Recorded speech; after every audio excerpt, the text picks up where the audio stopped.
Hello everyone, it's me again, Steve Doja here, and I know many of you are very upset about Summer Game Fest not having anything new for Dragon Ball Xenoverse or Sparking Zero, but let me tell you guys something. Anime Impulse, this whole time after Summer Game Fest, updated the site to show that in their sponsors and partners, you could see that, who is that? Who is that? That's Dragon Ball Xenoverse free in the sponsors and partners, baby. And not only that, we actually do have a straight up actual confirmed date for when this event goes down.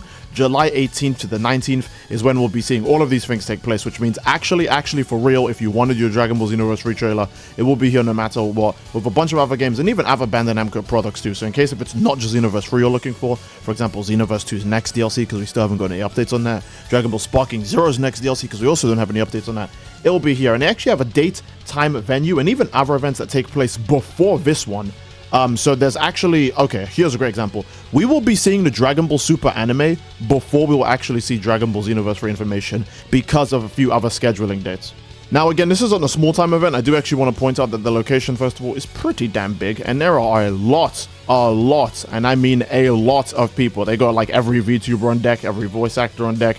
It's a pretty packed event. It looks like everyone's just going to be taking place here. So if you guys are like, oh, it's probably just going to be a small event. No.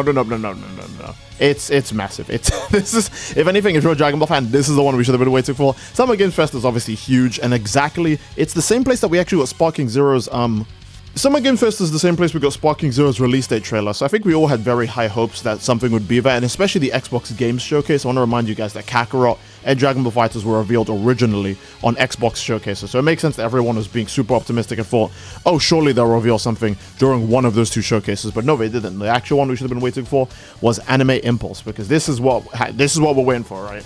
And again, if you had any doubts, they got like Hoyoverse appearing here and Nikkei, and again, the VTuber agencies, which are all like super massive things. So most likely we'll see Xenoverse 3 actually played by some of these people and Ninja Sanji, because that's a really good way to sell people on the game. Obviously, first gameplay trailer, which will show actual gameplay. Then we'll get some on-stage demo gameplay, most likely, and then we'll get, content creators who are sent over there to, upload their videos on the gameplay as well. A good example is Indukuba, and several other creators are going to be there, so they'll actually be able to play this and post their videos on it. But again, this all happens in quite a bit of way. You're just going to have to wait.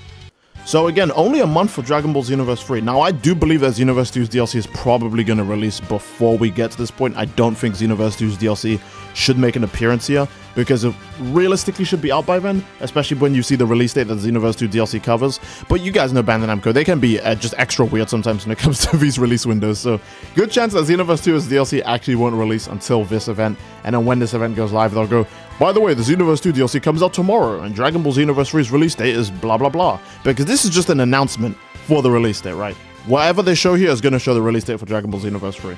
But before we talk about Xenoverse 3 further, I do want to address the elephant in the room, that obviously this is still in like a month away, and you'd be thinking, alright, well, there's probably other events, right, that might have other promising stuff. And again, the most likely one is Anime Expo, because it's Anime Expo. This does release before the actual Xenoverse 3 showcase we see, and again, it's Anime Expo. There's a very high chance that they'll show some more Dragon Ball Super Moro stuff here. And if they don't, they'll just save it for whatever, private thing Bandai's got going on. Because maybe Bandai actually does plan to show at Anime Impulse, hence why their logo is independent from Xenoverse 3, despite being made by the same company. Again, I want to remind you guys that Star Rail, ZZZ, Hoyoverse are all separate, because they're probably all going to have their own separate showcases. The same with all the VTuber agencies and Nikkei and Shift Up, even though it's made by the same people, because the game will have its own special stage, and then the company will have something else to show, alongside it. So same thing could happen with this one, where Dragon Ball Super Moro arc just takes place in the Bandai, panel, and then Xenoverse 3 gets its own window, and I would be very grateful if it's that way instead, because that means we get Xenoverse 3 entire section to itself, and doesn't have to share screen time with any other game like Xenoverse 2 or Sparking Zero DLC or FighterZ, if they want to make any more FighterZ DLC, etc. So I would actually much prefer if it was like this. But again, we always have to, keep an eye out. We gotta be level-headed. Sometimes they might actually be like, you know what, this is a really good chance to show off Dragon Ball Super Moro arc early, so we'll just do it at Anime Expo, which releases in a month from now, and again, everyone's going to be down to see it. It's Anime Expo. Anime Expo is absolutely colossal, so wouldn't be surprised if they're just like, hey, by the way, Dragon Ball Super Moro stuff is going to be here. I keep calling it Moro, but it's the Galactic Patrol Survivor arc, but I just like to say Moro arc, because we usually just call these arcs by their villains: Buu Saga, Frieza Saga, Cell Saga, you know what I mean? Man, it's insane for this middle part of the year, this summer section of the year, we do kind of really just get like bombarded and nuked of information. Because even Comic-Con is actually going to be having some stuff. Obviously, this takes place after Anime Impulse, but it is interesting to know that Comic-Con is also a part of this. Now, I don't know how much Dragon Ball is actually going to show at Comic-Con. I expect, to be honest, very little. Like, Comic-Con isn't just comics. I know the name might be misleading. It's really just everything, because, again, Anime Expo isn't just anime either, right? Neither is Anime Impulse. There's way more than just anime here. But yeah, it's actually interesting to see that even Comic-Con is involved with this. So we're bound to get lots of information stuff. Like, again, with all these games, they've all got something big coming up around this time, except Xenoverse 3, which actually straight up hasn't, you know, even released yet. Like, of all the games here, only one that hasn't released. So again, most likely, here's the new Dragon Ball Xenoverse 3 trailer, here's an announcement for the release date, yada yada yada. This is obviously where they're going to announce the release date of the game. And then Bandai Namco will obviously, you know, again mention, by the way, new Dragon Ball Super Arc they'll be releasing alongside the game, because the game released in 2027, as well as Dragon Ball Xenoverse 2's final DLC, which I do believe realistically will probably release before this. If it doesn't, then wow, okay, that's a bit weird.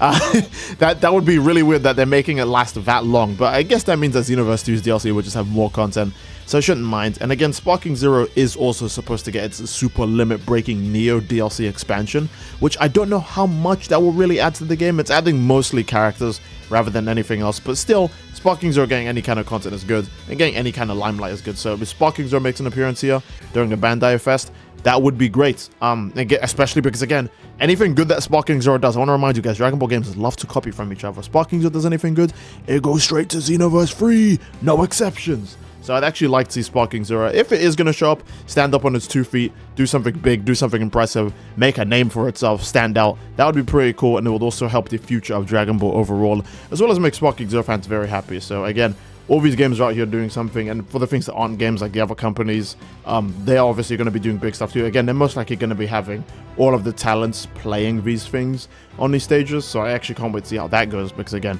any excuse to see Xenoverse 3 gameplay early, I'll take it, man, I'll take it. You even have other people like Dragon Ball Super Hype noticing on Twitter as well also that Xenoverse 3 news has been very stagnant, especially during the entire window of Summer Games Fest, even of the Xbox Game Showcase. But again, there is still a chance for stuff to come up during, you know, next month's event with Anime Impulse. I do actually think Anime Impulse will be showing a lot, because all of these games are going through something big during these similar times if you just like check them up. And Xenoverse 3 is not going to just come out here and be like, yeah, we're going to do less than a mobile game. You know, so that'd be really weird if Xenoverse 3 came out here and did less than Nikkei, for God's sakes. I think it's safe to say there is big things coming. But without further ado, that's also an amazing place to end the video, lads. I do hope you guys enjoyed the video, and if you didn't, obviously, again, please leave a like in the video. Don't forget to subscribe, so it greatly supports the channel, and leave a comment down below as to what you'd like to see next, fellas. Again, I do love you all. I hope you all enjoyed, and I will see you all next time. Take care and peace. Bye bye.